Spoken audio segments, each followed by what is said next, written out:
Bueno, pues un vocero de la Organización Mundial de la Salud aclaró este viernes en conferencia de prensa desde Ginebra que la muerte de una persona de 59 años en México el pasado 24 de abril se debió a causas multifactoriales y no al contagio de la cepa H5N2 de la gripe aviar, como informó en un comunicado previo.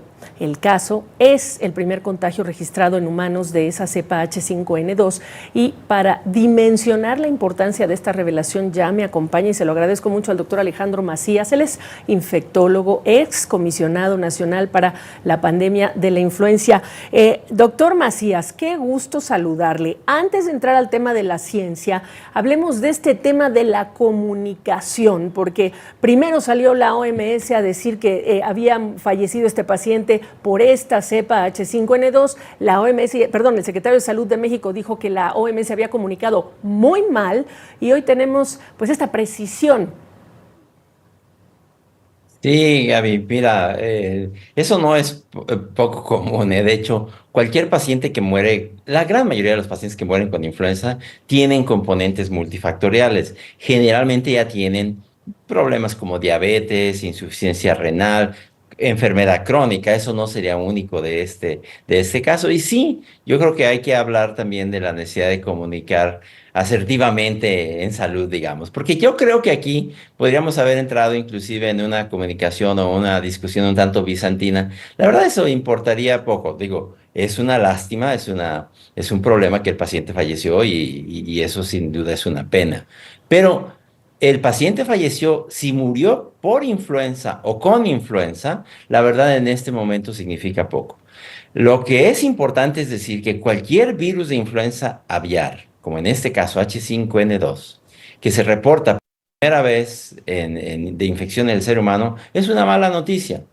Es una mala noticia en el sentido de que los virus de influenza aviar tienden a diseminarse en el mundo, particularmente el H5N1, pero esto pudiera significar también infección por H5N2. En el otro lado hay que decir, y con eso termino el comentario, que hay datos de tranquilidad. Se estudiaron a las personas que estuvieron en contacto con este paciente en el hospital y en su comunidad, y alrededor de 30 que han estudiado, en ninguno se ha encontrado, lo cual significa que este no parece ser un virus que vaya a dar una pandemia, ni mucho menos.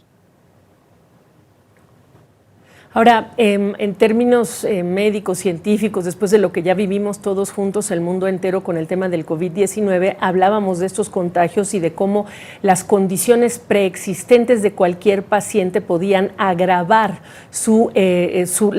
digamos, las consecuencias de contraer ese COVID-19. Aquí es el mismo caso, pero parece ser el mismo caso, pero le pregunto, ¿por qué es importante esa distinción? Decir, no murió de esto, pero sí murió de esta serie multifactorial de otras cosas. ¿Por qué es importante en Sí. términos médicos, doctor? Sí, mira, eso sería importante para establecer la patogenicidad, digamos, del virus. Hay que decir que los virus de influenza aviar se distinguen en los de alta patogenicidad, los que matan mucho, y los de baja patogenicidad, los que matan poco. Ahora, eso generalmente se refiere a cómo se comporta el virus, por ejemplo, en las granjas de pollo. Si entra un virus y mata prácticamente a toda la granja, es un virus de alta patogenicidad. Y si entra un virus que les da una gripita, eso fue todo. Ahora, ese comportamiento en los pollos no necesariamente es el mismo comportamiento en el ser humano. Entonces sí conviene decir, porque, por ejemplo, en el caso de influenza H5N1, que no es esta, pero sabemos que en el ser humano suele comportarse como un virus de alta patogenicidad, y eso es lo que preocuparía en este caso, porque, por ejemplo, en H5N1 hasta esta fecha se han infectado alrededor de 800, 900 personas, y de ellas han muerto, por lo que sabemos, el 50%. Entonces, en este caso, seguramente eso es lo que, digamos, que preocupó un poco a las autoridades, que se fuera a pensar que de entrada estamos hablando de un virus de alta mortalidad. La verdad es que no sabemos. Lo único que sabemos es que la única persona que se ha infectado con H5N2, influenza H5N2, falleció. Si falleció por influenza o falleció con influenza, eso creo que en este momento no es una discusión que podamos resolver al 100%. Se necesitaría un grupo de expertos clínicos que analizaran el caso y el expediente, pero también, insisto, en ese caso importa poco. Lo que nos debe quedar es la lección de que en cualquier momento pueden aparecer virus nuevos, que necesitamos un mejor sistema de salud, más inversión en salud en muchos países, mejores camas de terapia intensiva, más camas de terapia intensiva, un sistema primero de atención.